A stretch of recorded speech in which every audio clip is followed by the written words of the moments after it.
கண்ணுக்குள் ஈரமானவர். Super ஸ்டாரையும் உலக நாயகனையும் உள்ளங்கையில் வைத்து அழகு பார்ப்பவர். சேரன் பாண்டியனை இயக்கியவர் மட்டுமல்ல, தமிழ் சினிமாவில் பல சேரங்களை உருவாக்கியவர். இயக்குனர், நடிகர் திரு KS ரவிக்குமார் அவர்களை வாழ்த்தி பேச அழைக்கிறோம்.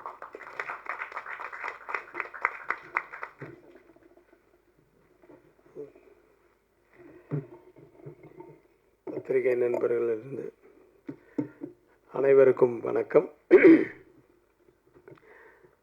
முதல்ல இந்த மாதிரி சினிமா ஃபங்க்ஷன்னா ஃபஸ்ட்டு டைரக்டரை பற்றி தான் நான் எங்கே போனாலும் பேசுகிறது. ஆனால் இந்த படத்தில் இந்த விழாவில் முதல்ல ப்ரொடியூசரை பற்றி பேசுகிறேன். பட் அவரும் ஒரு டைரக்டராக இருக்கிறதுனால அவருக்கு தான் முதல்ல என்னுடைய நன்றி. ஏன்னா நான் தயாரித்த அந்த படம் கூகுள் குட்டப்பா ரொம்ப வருஷத்துக்கு அப்புறமா, தெனாலிக்கு அப்புறமா கிட்டத்தட்ட 20 வருஷம் கழித்து நான் மறுபடியும் ப்ரொடக்ஷனில் வரும்போது தயாரிக்கிற படம்.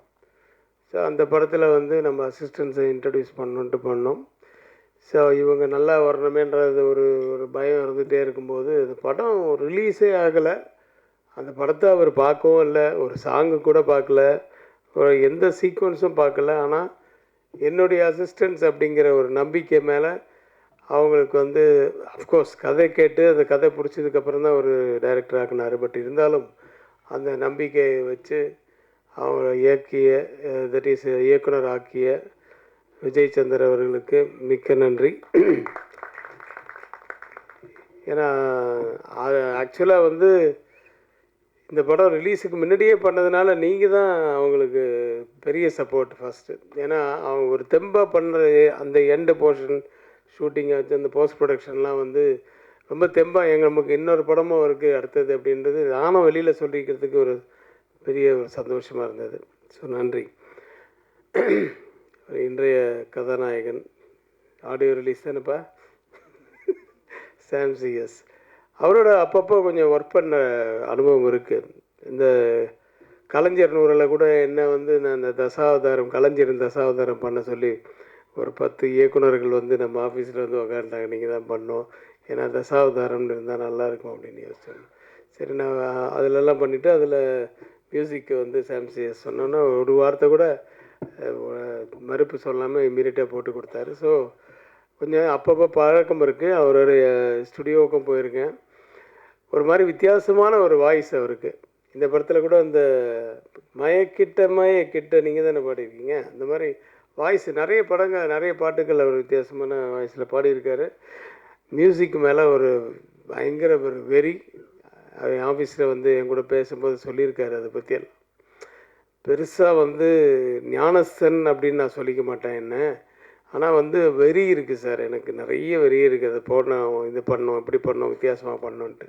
அந்த வெறி கொஞ்சம் கொஞ்சமாக தெரியுது. ஒவ்வொரு படத்துலேயும் அப்படி மெருகேறிட்டே போகுது. Continue that. All the best Sam. Art director Ilaiyaraaja மிக எனக்கு ஒரு அருமையான நண்பர். அந்த நிறைய லொக்கேஷன்ஸில் ஷூட் பண்ணோம். அந்த கோட்டிக்குப்பா சுதீப் படம் கர்நாடகத்தில், அதாவது இங்கே இந்தியாவுக்குள்ளே தான், ஆனால் நிறைய அங்கே பெங்களூரு, மறுபடியும் சென்னை, மறுபடியும் கொடைக்கானல், இது மாதிரி நிறைய இதில் பண்ணோம். ஸோ நிறைய அவருடைய அனுபவங்கள்லாம் கேட்டுக்கிட்டேன். அவர் தான் விஸ்வரூபமெல்லாம் பண்ணியிருக்காரு. ஸோ அந்த விஸ்வரூபத்தில் எப்படி அந்த நேச்சுரலாக இதெல்லாம் பண்ணிங்க, அப்புறம் கமல் சாரோட எப்படி அப்படின்ற மாதிரி விஷயங்கள்லாம் நிறைய சொல்லுவார். இனிய நண்பர் அவர், நல்ல ஆர்ட் டைரக்டர். ஒரு இந்த வீட்லையா ஷூட்டிங் அப்படின்ட்டு வந்த உடனே சுத்திப்பு கேட்டாப்புல ஒரு இதை போட்டு, ஆமாம் ஓனர்லாம் இங்கே உள்ளே இருப்பாங்களா, எப்படி நிறைய நாள் ஷூட்டிங் இருக்குது நமக்கு, இல்லை ஓனர்லாம் எல்லாம் வெளியே அனுப்பிச்சிட்டோம் அப்படின்னு. எப்போ வெளியே அனுப்பிச்சிட்டிங்களா, வேறு இடத்துல இருந்த லொக்கேஷன் செட்டுக்கு அது அப்படின்னு. சுதீப் நிஜமாகவே பார்த்து ஆச்சரியப்பட்டார். அவர் எவ்வளோ நிறைய படங்களில் அவர் நடிச்சிருக்காரு, அவர் பார்த்துருக்காரு. அவரே ஒரு இயக்குனர் வேறு. அவரே அது செட்டு மாதிரி ஃபீல் பண்ணாத ஒரு வீட்டை பார்த்த உடனே நிஜமாக ஃபீல் பண்ணார்ல, அதுதான் நமக்கு சக்ஸஸ். அந்த செட்டுன்னு தெரியாத அளவுக்கு. ஸோ அது இங்கே தான் நம்ம லாய்ட்ஸ் காலனியில் பண்ணோம். ஸோ இது மாதிரி நிறைய அனுபவங்கள் இருக்குது அவரோட. வாழ்த்துக்கள் என்னுடைய அசிஸ்டன்ஸுக்கிட்டேயும் ஒர்க் பண்ணதுக்கு. நிறைய டெக்னீஷியன்ஸ் ப்ளஸ் பிரதீப் அது எல்லாருக்கும் என்னுடைய வாழ்த்துக்கள். நிறைய பேர் எனக்கு நேரடி பரிச்சயம் இல்லை, ஆனால் படம் நான் பார்த்தேன். ஹன்சிகாவுக்கு எந்த மாதிரி பெர்ஃபார்மன்ஸு வரும் அப்படின்றலாம் தெரியும் இருக்குது. ஆனால் இதில் வந்து டக்குன்னு சேஞ்ச் பண்ணுறதெல்லாம் வந்து ரொம்ப பிரமாதமாக பண்ணியிருந்தாங்க. சில இடத்துல வந்து அந்த ஃபேஸ் எல்லாம் சேஞ்சு பண்ணி பார்க்கும்போது அதில் சிஜி வேறு இதில் இருந்தது. பட் அது ரொம்ப ரொம்ப நல்லா இருந்தது. எல்லாமே அந்த குழந்தைக்காக தான்.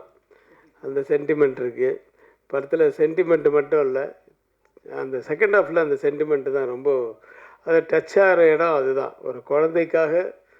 கார்டியன் என்ற டைட்டிலே வந்து என்ன சொல்ல வராங்க அப்படின்னு சொல்லும்போது, அந்த கார்டியன்ற டைட்டில் அந்த எண்டில் தான் எனக்கு வந்து திருப்தியாக இருந்துச்சு.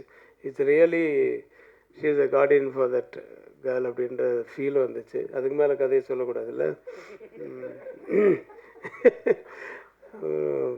அந்த லேடி ஆர்டிஸ்டில் அந்த அவங்க அம்மாவாக நடித்தவங்க எல்லாருமே ரொம்ப நல்லா பண்ணியிருந்தாங்க. தங்கதுரை ஆஸ் யூஷுவல், நீயும் மொட்டை ராஜேந்திரனும் பின்னிட்டீங்க. காமெடி இருக்குது, ஆக்ஷன் இருக்குது, நல்ல சாங்ஸ் இருக்குது, எமோஷன்ஸ் இருக்குது, ஹாரர் படத்துக்குரிய விஷயங்களும் இருக்குது, நிறைய எல்லாமே இருக்குது. என்னுடைய படங்களில் இருக்கிற மாதிரி எல்லா கலவையும் சேர்ந்த ஒரு படம் தான் அது. இப்போது கடைசியாக இயக்குநர்களுக்கு வரேன். இந்த சபரி கிரீசன், குரு சரவணன், இவங்க தான் இப்படி தான் பேர் வரும் என்னுடைய படங்களில், அவங்களுடைய பேரெல்லாம். இவங்க 2 பேரையும் வந்து ஆக்சுவலான கோவில் குட்டப்பாக்கு வந்து இந்த 2 பேர் தான் வந்து இந்த மலையாள படத்தை ஒன்று காமிச்சு நீங்கள் நடிக்கணும் அப்படின்னாங்க. அதுக்கப்புறம் தயாரிப்பாளர் ஆகிட்டேன்னு வச்சுக்கோங்க. அதில் வந்து நீங்கள் அவங்க அந்த படத்தை இயக்குனராக முதல்ல இருக்க வேண்டியது. அது அந்த படம் எடுக்கலைன்னும் போது நாளே எடுக்கும்போது நீங்களே பண்ணுங்கள் அப்படின்னு சொன்னாங்கன்னா அவங்களுக்கு ரொம்ப சந்தோஷம். ஆனால் பேர் எப்படி சபரிகிரீசன், குரு சரவணன் அப்படின்னு ரொம்ப இருக்கக்கூடாது, ஷார்ட்டாக கூப்பிட்ற மாதிரி இருக்கணும்னு சொல்லிட்டு ஒரு 10 பேர் எழுதி பார்த்ததுக்கு அப்புறம் வந்து சபரி சரவணன், இப்போ குரு சரவணன்ற பதில் சபரி சரவணன் சொல்லி இது பண்ணேன். நீங்கள் என்றைக்குமே ஆனால் நண்பர்களாக இருக்கணும். உங்களுக்குள்ளே ஒத்துமை இருந்து அந்த கதைக்கும் உங்களுக்கு இதுவாக இருந்ததுன்னா டெஃபினட்டாக நீங்கள் ஒன்றா சேர்ந்து பண்ணுங்கள். அப்படி இல்லையா தனித்தனியாக பண்ணால் கூட உங்களுக்குள்ளே இருக்கிற அந்த ஃப்ரெண்ட்ஷிப் மட்டும் போகக்கூடாது அப்படிங்கிறத நான் சொல்லியிருக்கேன் அவங்கக்கிட்ட. ஏன்னா எல்லா விஷயத்துலையுமே ஒத்து வரணும் இல்லையா. அதனால் வந்து அந்த இது இந்த மாதிரி நம்ம அந்த படத்து ரிலீஸுக்கு முன்னாடி அவங்க 2 பேரும் ஒன்றா சேர்ந்து பண்ணுற அளவுக்கு ஒரு படம் அமைஞ்சுது அவங்களுக்கு. 2 பேர் 2 எக்ஸ்ட்ரீம்னு எதுக்கு சொன்னேன்னா, ஒருத்தன் அந்த சரவணன் வந்து எப்போ பார்த்தாலும் சிரிச்சுக்கிட்டே இருப்பான். இது பாருங்கள், இப்படியே எப்போவும் சிரிச்சுட்டு இருப்பான். இவன் எப்போவும் சிரிக்கவே மாட்டான். அந்த மாதிரி 2 பேரும் 2 டிஃப்ரெண்ட் கேரக்டர்ஸு. இதில் வந்து எனக்கு ஒரு விஷயம் ஞாபகம் வருது. இந்த பாலகிருஷ்ணா படம் பண்ண தெலுங்கில் இப்போது ரீசெண்டாக பாலகிருஷ்ணாவுக்கு வந்து யாராவது அவரை பார்த்து அப்படின்னு சிரிச்சிட்டா போதும், அவருக்கு ஒரே கோவம் வரும். ஏய் எந்துக்கு நவுத்துறாரு, ఆయన ఎందుకు నవ్వుతున్నారు அப்படின்னு ஒருத்தரும் யாராவது கூப்பிட்டு, டேய் ஏன்டா சிரிச்சேன், எதுக்குடா என்ன பார்த்து சிரிக்கிற அப்படின்னு. ஒன்றும் இல்லை சார். ஒரு வாட்டி ஏதோ ஒரு இவன் சரவணன் மாட்டிக்கினான். எப்படின்னா, பாபு ஃபேனுக்கு இல்லை திப்பி அப்படின்னு இவன் ஃபேனை திருப்பிட்டு அவருக்கு விக்கெல்லாம் கொஞ்சம் அப்படி அஜரமாக இருந்தோடனே இவன் சிரிச்சிட்டான். ஏய் எதுக்கு நவுத்துனாரு சார், நான் ஐயோ போய் அச்சிட போகிறாரு, நம்ம அசிஸ்டண்ட் வேறு அச்சுன்னு சொல்லி, இல்லை சார் நான் அசிஸ்டண்ட், அது நம்ம assistant director sir Saravanan sir அப்படின்னு. இதில் ஏதோ ஆப்போசிட் கேங்கு அப்படின்னு அவர் ஆப்போசிட் கேங்காக இப்படி கூட அவுத்துட்டு அடிச்சு விடாண்டி ஏய் அப்படின்னு அடிக்க இருந்துட்டாரு. நான் வந்து இப்போ போடா டேய் நீ ஏன்டா நிற்கிறேன்னா அப்பவும் திட்டிட்டு சரி போ அந்த பக்கம் அந்த அப்படின்னு சொல்லிட்டு அவனை திருப்பி விட்டேன். ஸோ அவருக்கு வந்து எப்போவுமே ஒரு டவுட் இருக்கும் யார் பார்த்தாலும். ஆனால் ரொம்ப நல்ல மனுஷன், வெரி நைஸ் டு வாட் இதுலேயுமே வந்து பழக்கத்து இதிலெல்லாம் வந்து ரொம்ப நல்லவர். ஆனால் ஒரு எதில் விதத்தில் ஒரு சின்ன டவுட் இருக்கும். ஒரு வித்தியாசமான கேரக்டர். அவர்கிட்ட மாட்டி அடி வாங்கியிருப்பான், அன்றைக்கி தப்பிச்சான். ஸோ அந்த மாதிரி இவன் என்னன்னா எதுக்கு எடுத்தாலும் என்ன இது இப்போ ஒரு சாம்சிஎஸ் சொன்ன மாதிரி தான் எல்லாம் போட்டுட்டு அப்படி திரும்பி பார்த்தோம் 2 பேரும். ஒருத்தன் அவன் சிரிச்சுட்டே இருந்துருவான், இவன் வந்து சைலண்ட்டாக இருந்துருவான்.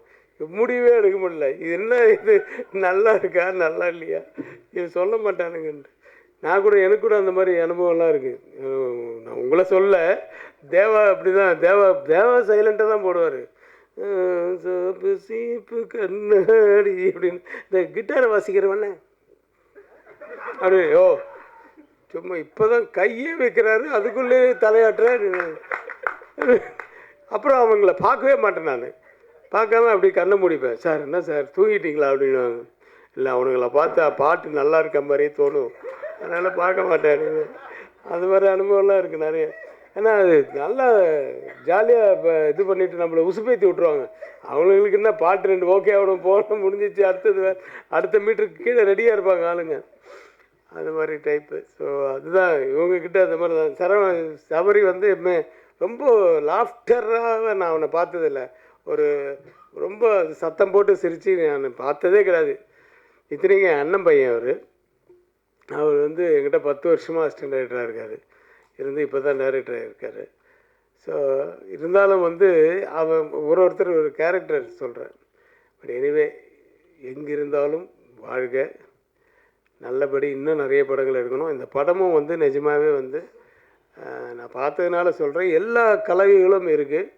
ஒரு சென்டிமெண்ட்லேருந்து எல்லாமே இருக்குது. ஸோ இது தேட்டரில் மிகப்பெரிய வெற்றி அடையணும்ன்ட்டு எல்லாம் வல்ல இறைவனை வேண்டி வாழ்த்துக்கிறேன். நன்றி, வணக்கம். Thank you sir. நன்றியை வழங்க திரு தயாரிப்பாளர் விஜய் சந்தர் அவர்களை பேச அழைக்கிறோம்.